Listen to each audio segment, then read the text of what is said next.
जय माता दी दोस्तों, कैसे हो आप सब? ये बताने के लिए कमेंट बॉक्स में जाकर के जय माता दी जरूर लिखिएगा।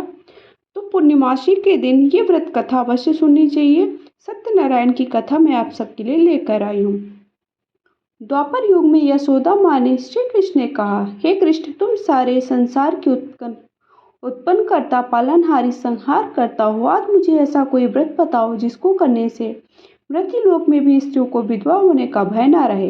यह व्रत सभी मनुष्यों की कामना को पूर्ण करने वाला हो। श्री कृष्ण कहने लगे, हे माता, तुमने अति सुंदर प्रश्न किया है। तुम्हें ऐसे एक व्रत के बारे में विस्तार से बताता हूँ। सौभाग्य की प्राप्ति के लिए स्त्रियों को 32 पूर्णिमा व्रत करना चाहिए। व्रत को करने से स्त्रियों को सौभाग्य की प्राप्ति होती है। व्रत अत्यंत सौभाग्य देने वाला, भगवान शिव के प्रति भक्ति को बढ़ाने वाला है। यशोदा जी ने कहने लगी, कृष्ण, प्रथम इस व्रत को मृत्युलोक में किसने किया, इसके विषय में विस्तार से मुझे बताओ। श्री कृष्ण कहने लगे, इस भूमंडल पे अनेक प्रकार के रत्नों से परिपूर्ण कातिका नाम की एक नगरी थी। वहाँ चंद्रहास नामक राजा राज्य करता। उसी नगर में धनेश्वर नामक एक ब्राह्मण था।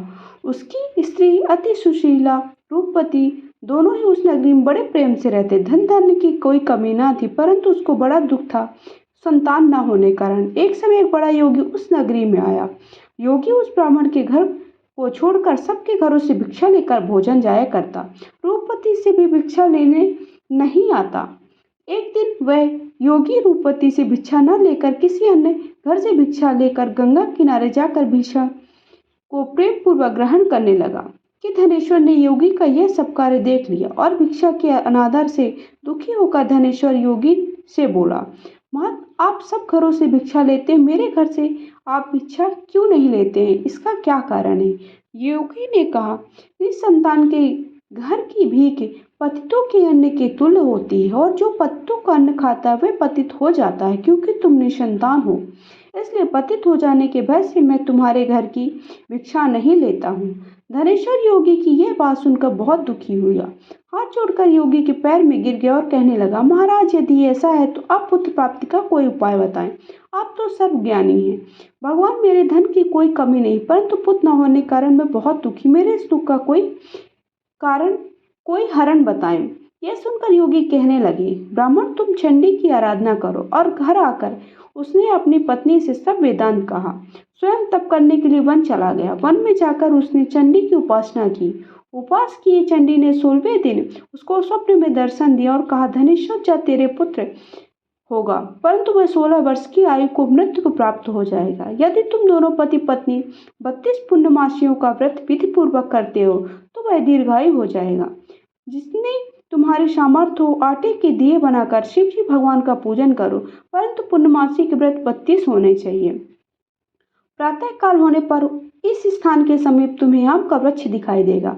उस पर चढ़कर तुम फल तोड़कर शीघ्र ही अपने घर चले जाना। पत्नी के साथ सब वेदांत कहना। ऋतु स्नान के पश्चात वह स्वच्छ होकर श्री शंकर भगवान का ध्यान करके फल को खा लेगी। शंकर की कृपा से उसको गर्भ आ जाएगा। तब वह ब्राह्मण प्रातः काल उठा तो उसने स्थान के पास आम का वृक्ष देखा, जिस पर एक अत्यंत सुंदर आम का फल लगा हुआ था। उस ब्राह्मण ने उस आम के वृक्ष पर चढ़कर फल को तोड़ने का प्रयत्न किया, परंतु वृक्ष पर कई बार प्रयत्न करने पर भी वह नहीं चढ़ पाया। तब उस ब्राह्मण को बहुत चिंता हुई। विघ्न विनाशक श्री गणेश भगवान की वंदना करने लगा। दयानिधि अपने भक्तों के विघ्नों का नाश करके उनके मंगल कार्य को करने वाले, दुष्टों का नाश करने वाले, सिद्धि प्रदान करने वाले, आप मुझ पर कृपा करो। इतना बल दो कि मैं मनोरथ पूरा कर सकूं। इस प्रकार गणेश जी की प्रार्थना करके उसने उनकी कृपा से धनेश्वर वृक्ष पर चढ़ गया। उसने सुंदर आम के फल को तोड़ा और धनेश्वर ने सोचा, जो वरदान से फल मिला वो यही है, कोई फल तो दिखाई नहीं दे रहा। उस धनेश्वर ब्राह्मण ने जल्दी से घर जाकर अपनी पत्नी को वह फल दे दिया। पत्नी ने पति के कहे अनुसार उस फल को खा लिया।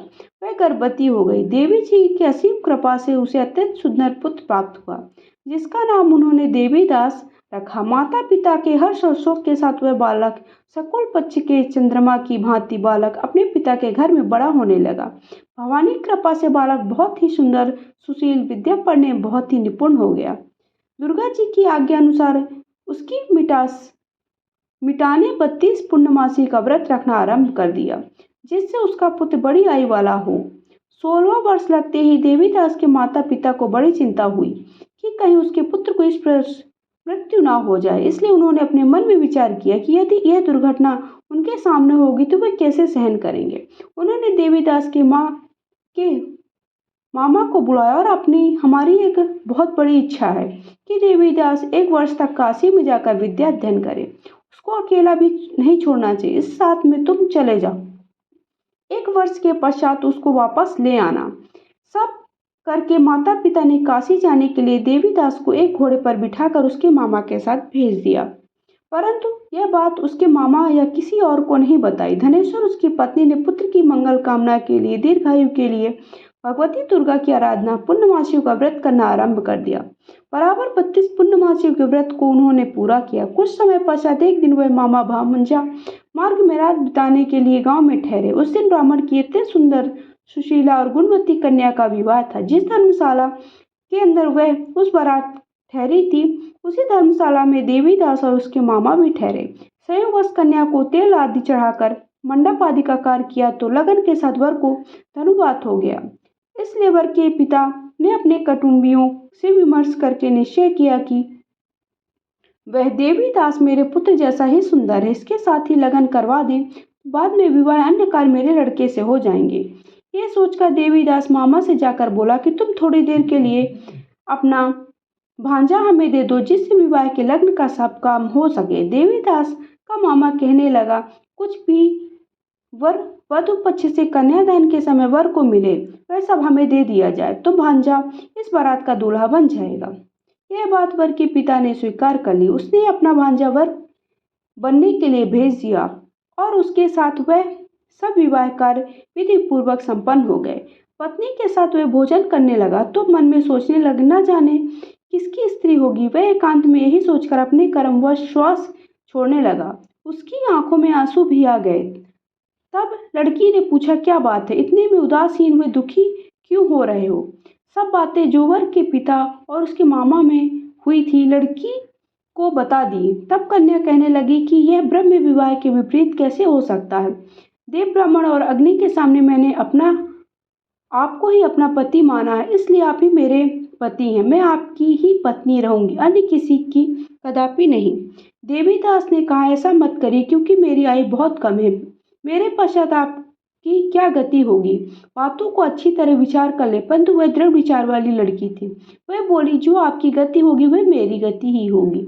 स्वामी, आप उठिए और भोजन करिए, निश्चय ही भूखे होंगे। तभी देवीदास उसकी पत्नी ने भोजन किया। शेष रात्रि वह सोते प्रातःकाल देवीदास ने अपनी पत्नी को 3 नागों से जुड़ी हुई एक अंगूठी दी, रुमाल दिया और बोला, हे प्रिय, इसे लो, संकेत समझकर स्थिर चित हो जाओ। मेरा मरण और जीवन जानने के लिए पुष्प वाटिका बना लो। उसमें सुंदर वाली एक नव मल्लिका लगाओ। उसको प्रतिदिन जल से सींचा करो। आनंद के साथ खेलो कूदो, उत्सव मनाओ। जिस दिन मेरा प्रात होगा फूल सूख जाएंगे और जब यह फिर से हरे हो जाएं तो समझ लेना मैं जीवित हूँ। यह बात निश्चित करके समझ लेना, इसमें कोई संशय न है। कहकर देवीदास वहां से चला गया। प्रातःकाल होते हुए गाजे बाजे बनने लगे। विवाह कार्य समाप्त करने के पश्चात के लिए वर तथा सब बराती मंडप पे आए तो कन्या ने वर को भली प्रकार से देखकर पिता से कहा, यह मेरा पति नहीं है। मेरा पति वही है जिसके साथ रात्रि में मेरा पानी ग्रहण हुआ, इसके साथ मेरा विवाह हुआ। यह वही पुरुष है। तो बताएं कि मैंने इसको क्या दिया। वधु पक्ष और कन्या पक्ष कन्यादान के समय जो आभूषण आदि दिए गए थे वो दिखाए। रात में क्या गुप्त बातें हुई वह सब सुनाए। पिता ने उसके कहे अनुसार वर को बुलाया। कन्या सब बात सुनकर कहने लगी, मैं कुछ भी नहीं जानता। इसके पश्चात लज्जित होकर वह अपना मुंह लेकर चला गया। बारात भी अपमानित होकर वापस लौट गई। भगवान श्री कृष्ण बोले, माता, इस प्रकार देवीदास काशी विद्यार्थ के चला गया। कुछ समय बीत गया तो काल प्रेरित होकर एक सर्परात्रि समय उसको डसने के लिए वहां पर आया। उस विषधर के प्रभाव से उसके शयन का स्थान चारों ओर से विष की ज्वाला से विषैला हो गया, परंतु व्रत के प्रभाव से उसको काट नहीं पाया, क्योंकि पहले उसकी माता ने 32 पूर्णमासियों का व्रत रखा था। मध्याह्न के समय स्वयं काल वहां आया और उसके शरीर से प्राणों को निकालने का प्रयत्न करने लगा, जिससे वह मूर्छित होकर पृथ्वी पर गिर गया। उसी समय माता पार्वती से के साथ भगवान शंकर वहां पर आए। मूर्छित दशा में देखकर माता पार्वती ने शंकर जी से प्रार्थना की, महाराज बाला की माता से पहले ही 32 पूर्णमासी का व्रत किया है, प्रभा से आप उसे प्राण दान दे। भवानी के कहने पर भक्त वत्सल भगवान शिव जी ने उन्हें प्राण दे दिए। व्रत के प्रभाव से काल को भी पीछे हटना पड़ा और देवीदास स्वस्थ होकर बैठ गया। उधर उसकी पत्नी उसके काल की परीक्षा करती थी। उसने देखा पुष्प वाटिका में पुष्प कुछ भी नहीं हुआ तो उसको अत्यंत आश्चर्य हुआ, लेकिन जब वह जैसे ही हरी भरी हो गई वह जान गई कि उसका पति ठीक ठाक है, जीवित हो गया है। देखकर बहुत प्रसन्न हो उठी और पिता से कहने लगी, मेरे पति जीवित हैं, आप उनको ढूंढकर 16 वर्ष व्यतीत हो गया। तो देवीदास जी अपने मामा के पास काशी चल दिए। इधर उसके ससुर उसको ढूंढने के लिए घर से जाने वाले ही थे कि दोनों मामा भांजे वहां पर आकर आए और ससुर को बहुत प्रसन्नता हुई। वह उन्हें अपने घर ले गए। उस समय नगर के निवासी भी वहां इकट्ठे थे। निश्चय किया कि अवश्य बालक के साथ कन्या का विवाह हुआ था। उस बालक को कन्या ने जब देखा तो पहचान लिया, जो संकेत करके गया था। तब उपरांत सब कहने लगा, भला हुआ यह आ गया, और सब नगरवासियों ने आनंद मनाया। कुछ दिन बाद देवीदास ने अपनी पत्नी और मामा के साथ अपने ससुर के घर से बहुत सारे उपहार लेकर अपने माता पिता के घर तरफ प्रस्थान किया। जब वह अपने गांव के निकट पहुंचा तो कई लोगों ने देखकर उसके माता पिता को पहले ही खबर दे दी, तुम्हारा पुत्र देवीदास अपनी पत्नी और मामा के साथ आ गया है। ऐसा समाचार सुनकर माता पिता को विश्वास न हुआ, परंतु जब लोगों ने आकर यही बात उन्हें बताई तो उनको बड़ा आश्चर्य हुआ। लेकिन थोड़ी देर में देवीदास ने आकर अपने माता पिता के चरणों में सर रखकर प्रणाम किया। पत्नी ने अपने सास ससुर के चरणों को स्पर्श किया। माता पिता ने अपने पुत्र और पुत्र वधू को हृदय से लगा लिया। दोनों की आंखों में प्रेम अश्रु बह चले और पुत्र वधू के आने की खुशी में धनेश्वर ने बड़ी ही भरी उत्सव किया। ब्राह्मणों को दान दक्षिणा देकर प्रसन्न किया। श्री कृष्ण भगवान कहने लगे, इस प्रकार धनेश्वर 32 पूर्णमासिक व्रत प्रभाव से पुत्रवान हो गया।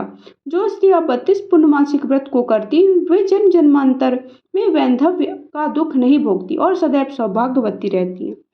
तो इस तरह पूर्णमासी की व्रत कथा मैंने आप सबको सुना दी है। व्रत कथा कैसी लगी कमेंट करके जरूर बताइएगा। साथ ही साथ वीडियो देखने के बाद कमेंट बॉक्स में जय माता दी जरूर लिखा करिए। वीडियो लाइक शेयर कर चैनल को सब्सक्राइब करके बेल आइकन को जरूर दबाइएगा। जय माता दी।